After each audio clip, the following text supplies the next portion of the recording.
Thank you very much for coming. So today I'm going to talk to you about a resource scan that we conducted as part of a 2-year study examining the role of healthcare providers in workers' compensation systems and in return to work after injury. So the larger study sought to address 3 broad questions. What is the role of healthcare providers in the workers' compensation system and in return to work?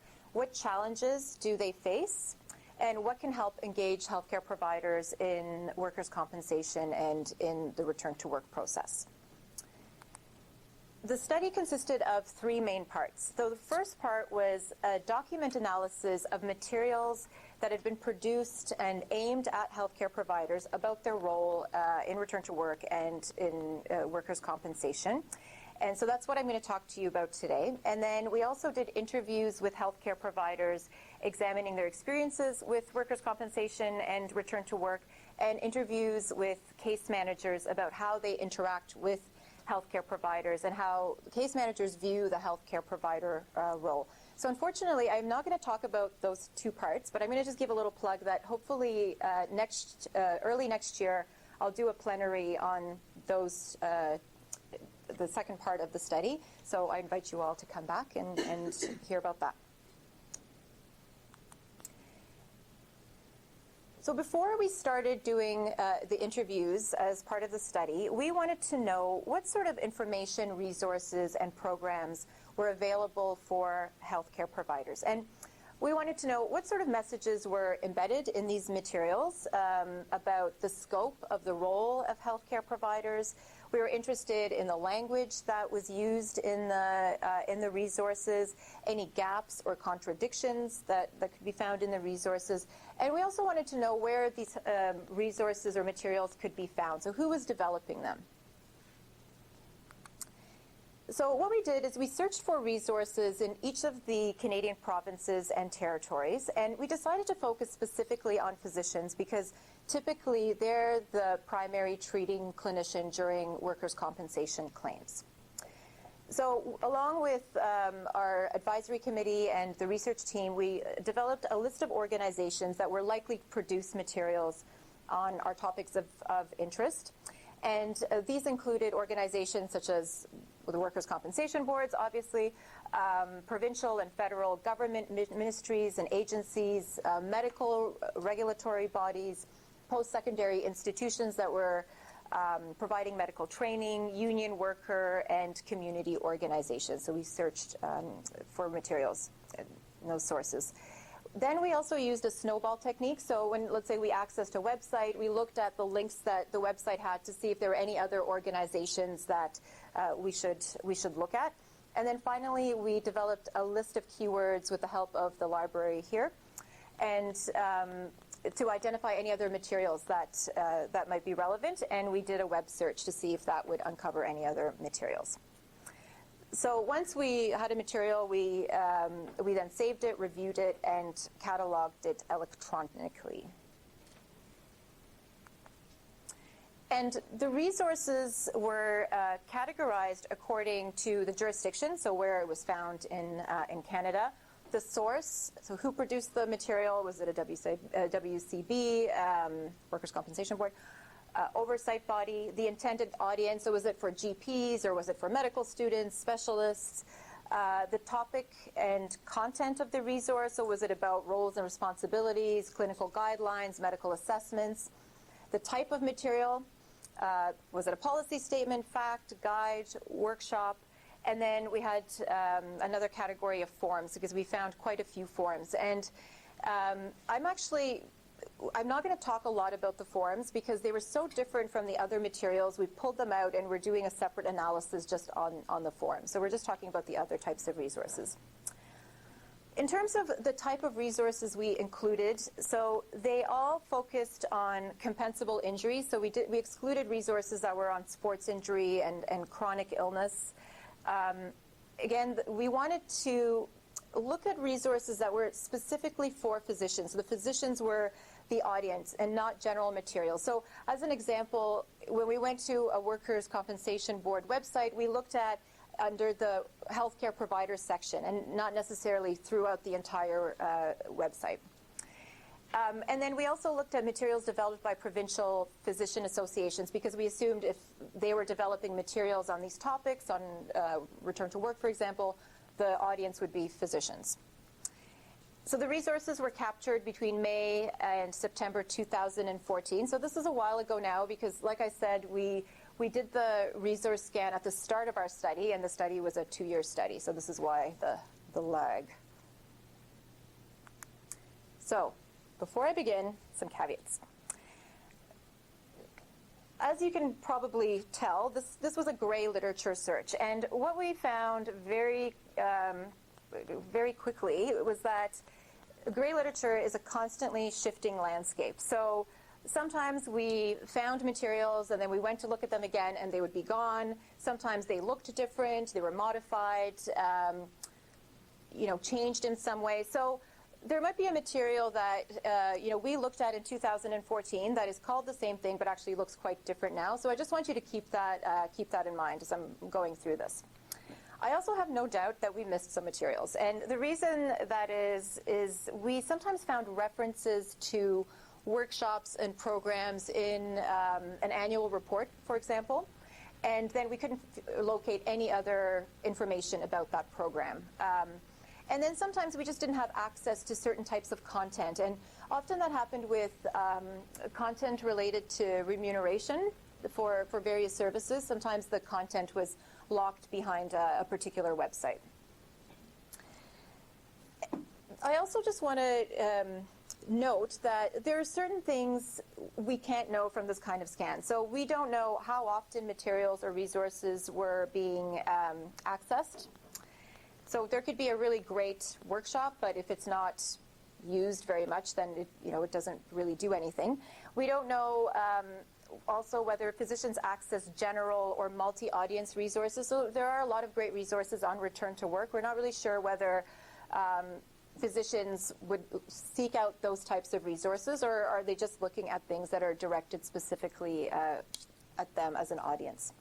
And then we don't know how well any of these resources work because we didn't find any evaluations of the materials or programs and resources that we looked at.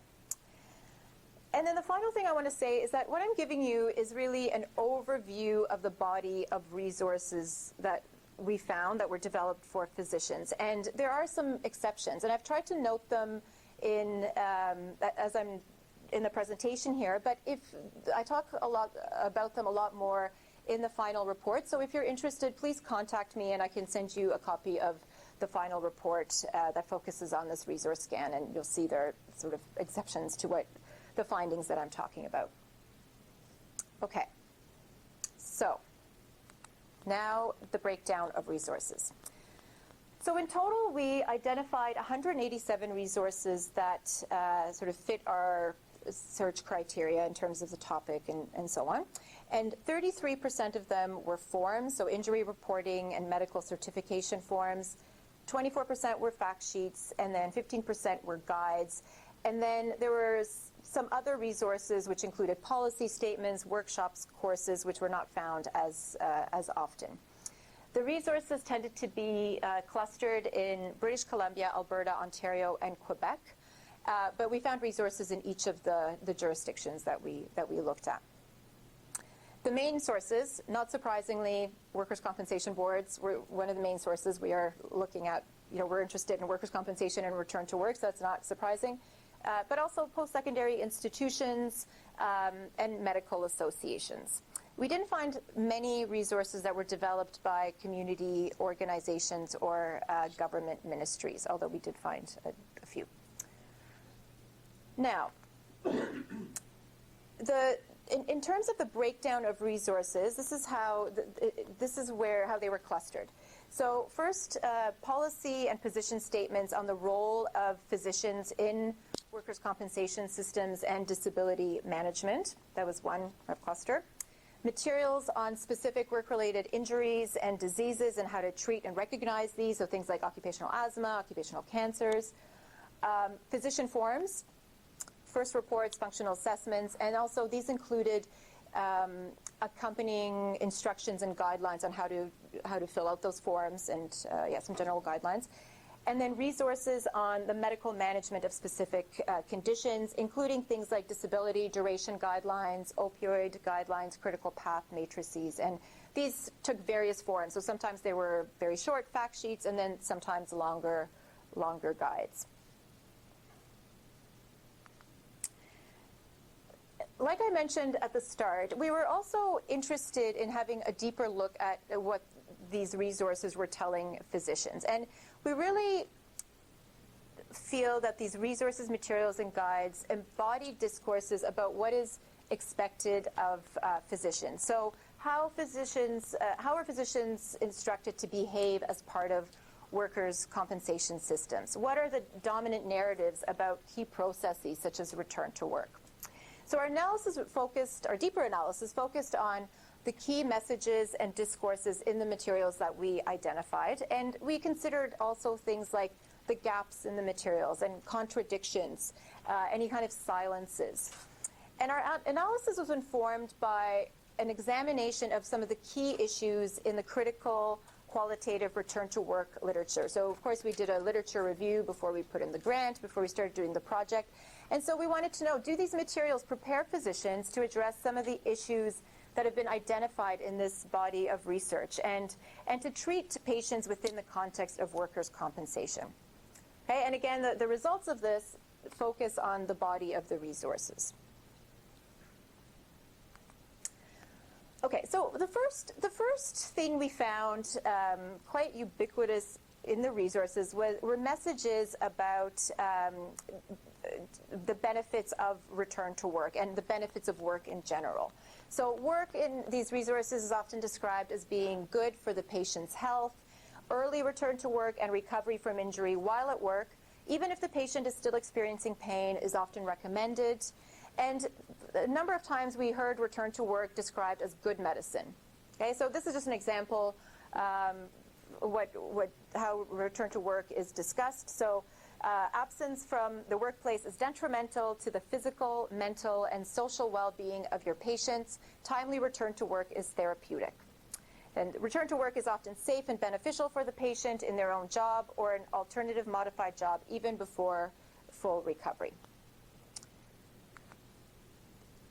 So we were also interested in what these resources said about the key roles of physicians. And according to the resources, the key roles of physicians in the workers' compensation include treatment of injury or the condition, providing the Workers' Compensation Board information about worker limitations and capabilities, and then just generally being supportive of return to work. However, we found few descriptions of what actually fell within and outside of the physician role.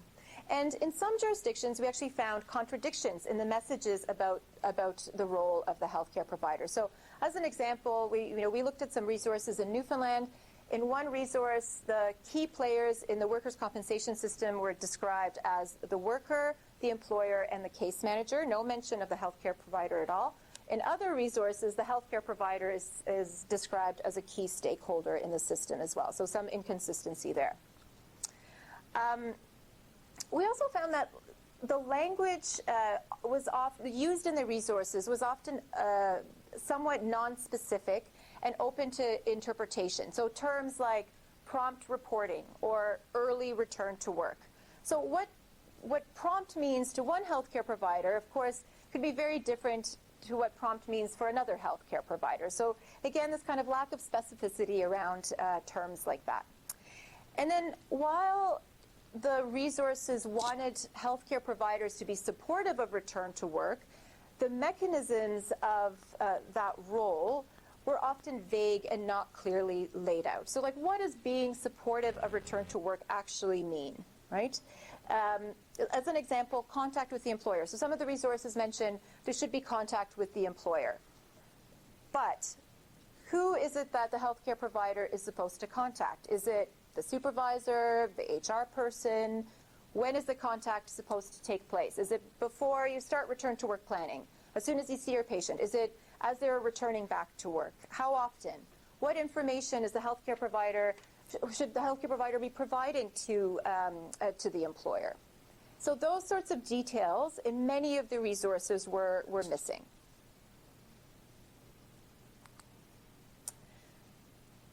Now, while the physician's support of return to work is encouraged in the resources, there is much less said about the ongoing process of staying at work, so keeping the person employed once they've gone back to work.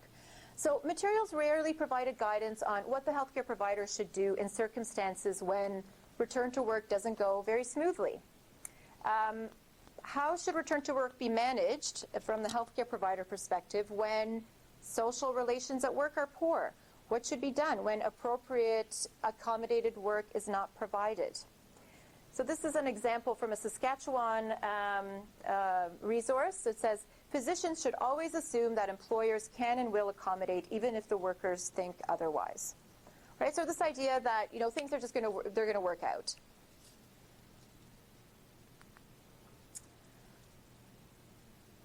So in general, we found an absence of materials that focused on problems the physician may encounter when treating injured workers and dealing with workers' compensation. So topics such as invisible or complex conditions, chronic pain, episodic disability. What about denial of claims? What happens when a claim is denied? Conflicting medical opinions. How should that be dealt with if you're a healthcare provider?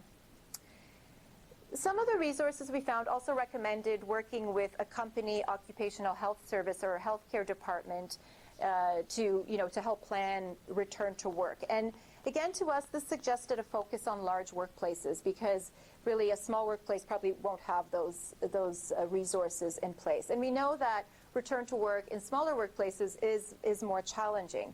So there wasn't a lot of guidance about how to support workers who were in small workplaces or in non-standard work or in temporary jobs. Okay?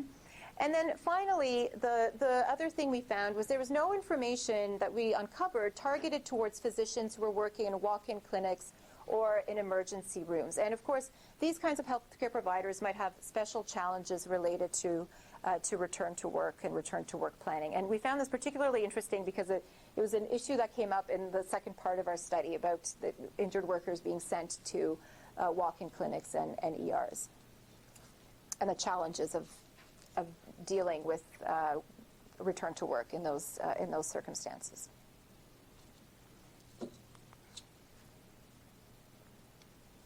So the focus of the resources was predominantly on physical injuries. And we identified only a few resources aimed at physicians about facilitating return to work when patient had a mental health condition. The small writing, it's just, I've listed the resources because I know people can access the slides, so you can just take a look at what some of the resources are. So there's not to say that mental health was not ever mentioned in the resources. It was mentioned in resources, but often it was treated as a kind of red flag or a barrier to return to work. So, watch out if somebody has, depression or anxiety, that might complicate return to work.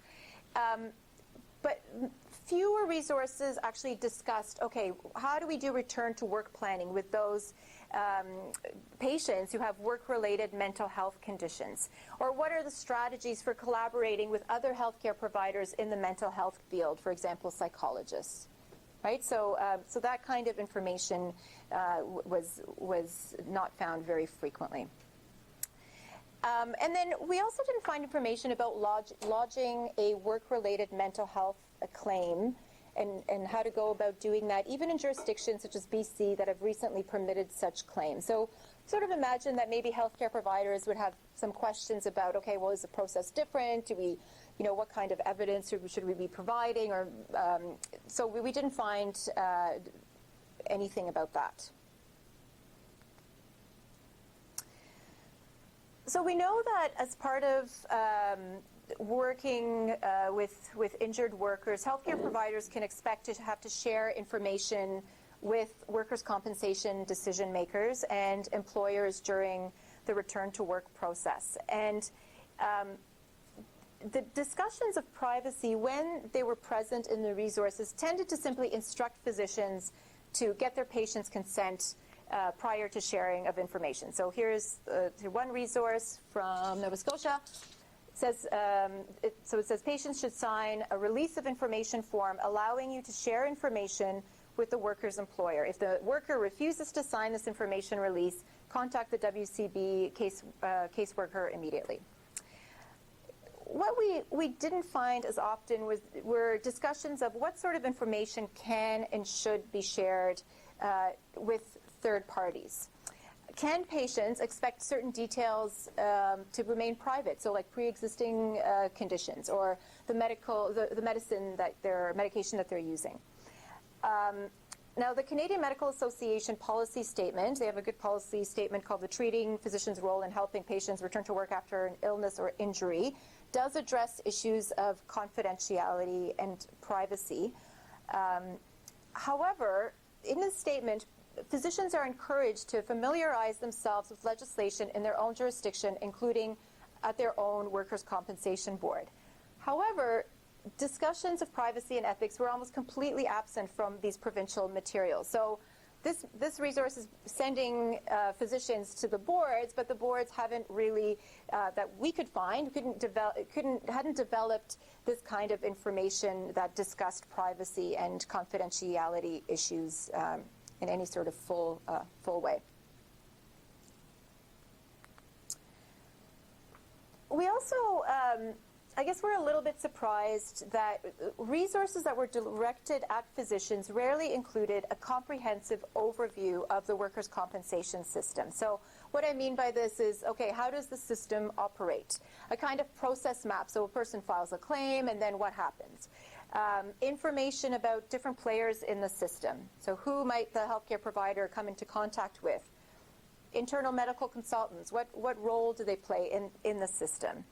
I should say that, again, some exceptions to this. BC has a very nice document that talks about the role of internal medical consultants. How is medical information used, and who makes decisions as part of the workers' compensation process? What is and is not a compensable injury, and what benefits and services may be available to injured workers? So it was interesting because often we did come across resources of this kind, like a process map, but they weren't found in the healthcare provider sections of the website. So, we wondered whether healthcare providers were going to go and search on the website and try to figure out where these resources were, because many times they weren't actually in the healthcare provider section.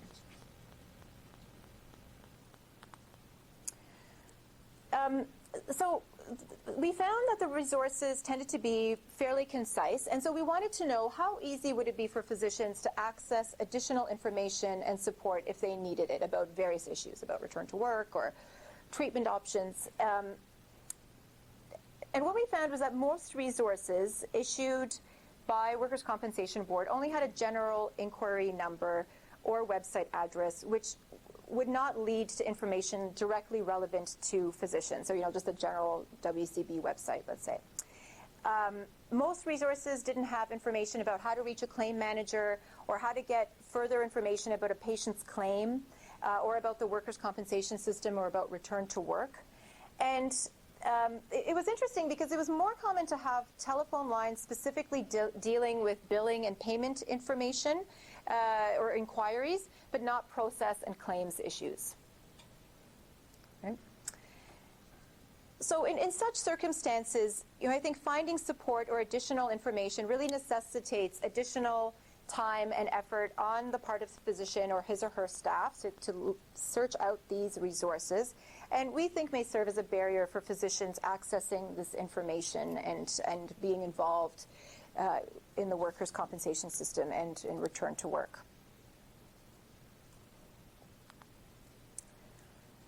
Okay, so just a couple of take-home messages and possible areas of improvement. So we found in our review of materials aimed at physicians that while many resources do exist, they don't always provide clear or specific information about the physician role in return to work and in the compensation system. So conflicting information about whether a physician should determine work readiness or assess suitability of available jobs or only assess function and provide treatment and make it difficult for physicians to understand the scope of their role and what they should be doing within the system. And we wondered whether both an unclear understanding of their role and a lack of system knowledge about how the system operates would lead to a disengagement from the process, from the workers' compensation process and the return to work process. So one of the things that we think is really important is that there are some discussions had that provide more clarity about the role of healthcare providers. And I think these discussions should take place at the Workers' Compensation Board. So the Workers' Compensation Boards have to have a really clear understanding and view of what the role of the healthcare providers is. And then also among healthcare providers, and then ideally the two should come together and have that discussion. So what should the role of the physicians be, and what can the role of the physicians be? Because not surprisingly, when clarity is lacking at a system level, this will be reflected in materials produced for physicians. Okay.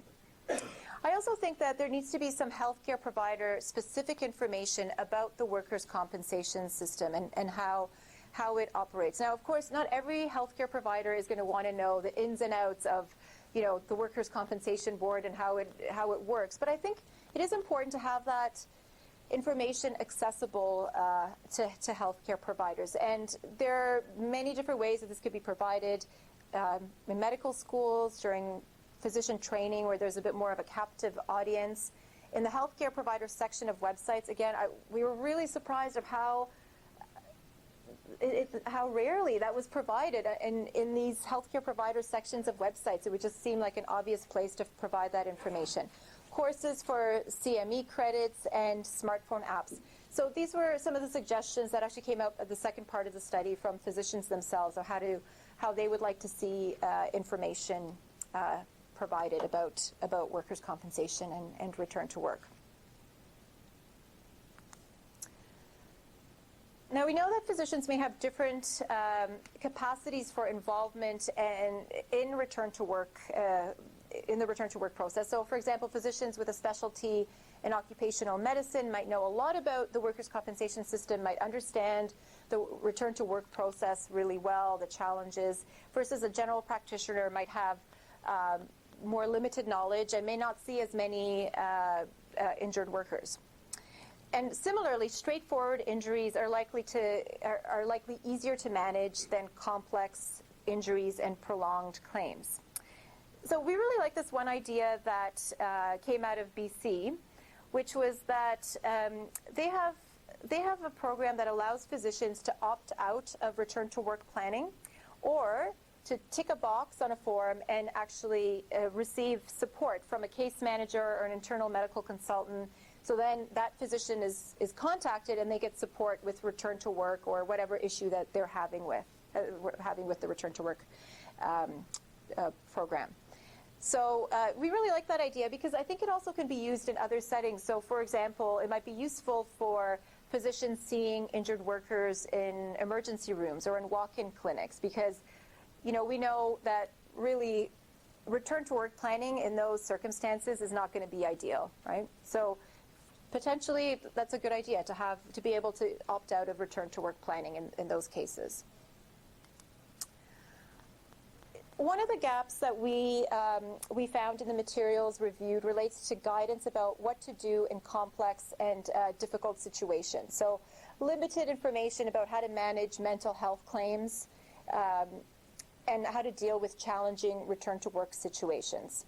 And I think if physicians are to participate in the return to work process, they need to be able to access tools to help them deal with challenging return to work situations, even if those situations only comprise a smaller portion of their patients.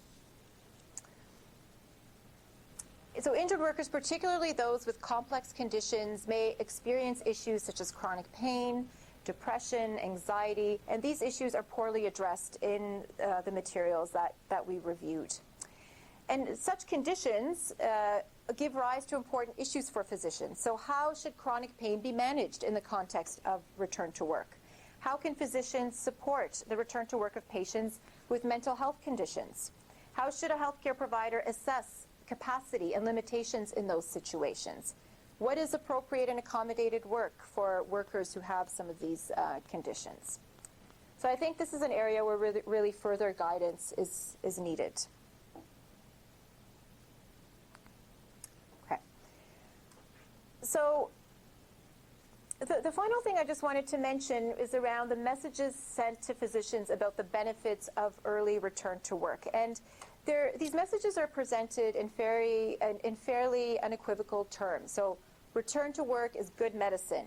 It is good for health. Recovery at work should be encouraged.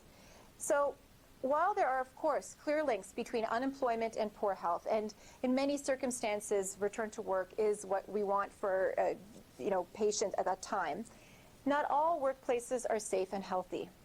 Not every injured worker can and should recover at work. So the possibility that some injured workers may need time to recover, may find working in pain or medication difficult or dangerous, or that sometimes accommodated work is not safe or appropriate is largely unacknowledged in these resources. And I think that the glossing over of these issues is a disservice to both physicians and to injured workers. So I will end it there, and we'll see if you have any questions, and we could have a discussion. Thank you. Thank you.